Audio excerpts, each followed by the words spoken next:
आपका passage start होगा 5 second बाद। Ready, start. आज के प्रगतिशील युग में समाज में भिन्न भिन्न विचारों के लोग हैं जो अपने उद्देश्यों और विचारों के अनुकूल ही अपना जीवन भी व्यतीत करना चाहते हैं, और ऐसी सूरत में एक परिवार में सब लोगों का अथवा बहुत अधिक लोगों का साथ रहना असंभव है।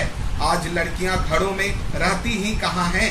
आज रेल का जमाना है, हवाई जहाज का जमाना है और रोजगार की कमी है।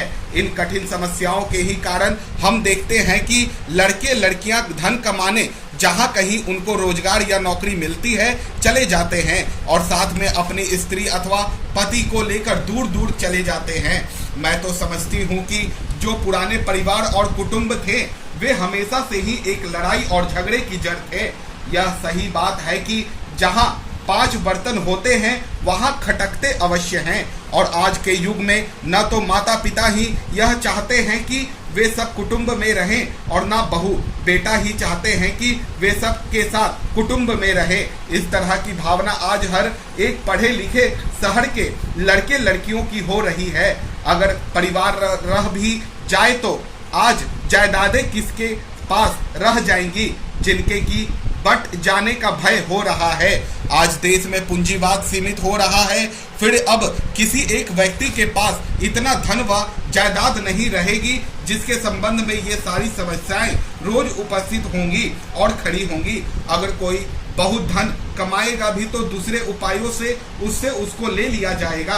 जमींदारी का उन्मूलन तो हो ही गया है। कोई भी प्रॉपर्टी सरकार यदि चाहेगी तो अपनी इच्छा अनुसार ले लेगी। यह बिल अभी इस सदन में हम पास कर चुके हैं, तो फिर आपको अपनी बहन या लड़की को ही कुछ थोड़ा सा दे देने में क्या आपत्ति है। फिर यदि कोई चाहे कि यह ना हो, वह अपना कुल कमाया हुआ धन अपने पुत्र को ही देना चाहे और अपनी लड़की को ना देना चाहे तो इसके लिए भी इस बिल में प्रोविजन है। वह चाहे तो बिल कर सकता है और धन अपनी लड़की को ना देकर अपने बेटे को ही दे सकता है। तब फिर इसमें क्या डर की बात है। यह कहना गलत है कि स्त्री धन की रक्षा नहीं कर सकती। महोदय, सरकार जब कानून बनाती है तो कहती है कि मजदूरों के साथ न्यायपूर्ण व्यवहार हो, तो यह जिम्मेदारी सरकार के ही ऊपर आ जाती है कि वह स्वयं न्यायपूर्ण मालिक बने। किंतु मैं आपको बतलाना चाहता हूं कि पब्लिक सेक्टर में भी सरकार की ओर से न्यूनतम वेतन निर्धारित किया गया है। हमारे महाराष्ट्र में और मध्य प्रदेश में कोयला खानों में काम करने वाले मजदूरों को काफी मेहनत करनी पड़ती है, धूप में काम करना पड़ता है। उसी तरह से मैगजीन की खानों में भी, जो अपने देश का एक बड़ा महत्वपूर्ण उद्योग है, मजदूरों को परिश्रम से काम करना पड़ता है। हमारी हिंदुस्तान की सरकार ने 3 साल पहले उनका वेतन निर्धारित किया। आप जानते हैं कि जो मजदूर होते हैं उनको खाने की को भी ज़्यादा लगता है, तो इतने में वह कैसे पेट भर सकते हैं। इतनी मजदूरी निर्धारित किए हुए 3 साल बीत गए हैं, फिर भी उनके वेतन में कोई वृद्धि नहीं हुई है। और दूसरी ओर हम देखते हैं कि जब सरकारी नौकर का इंक्रीमेंट ड्यू हो जाता है तो वह एक दिन भी नहीं रुकता। वह कहने लगता है कि इस महीने में इंक्रीमेंट था, इस महीने की पगार में उसे शामिल क्यों नहीं किया गया। दूसरी तरफ मजदूरों की वही मजदूरी है जो कि बहुत साल पहले निर्धारित की गई थी। महंगाई बढ़ती जा रही है मगर उसके वेतन में वृद्धि न के बराबर है।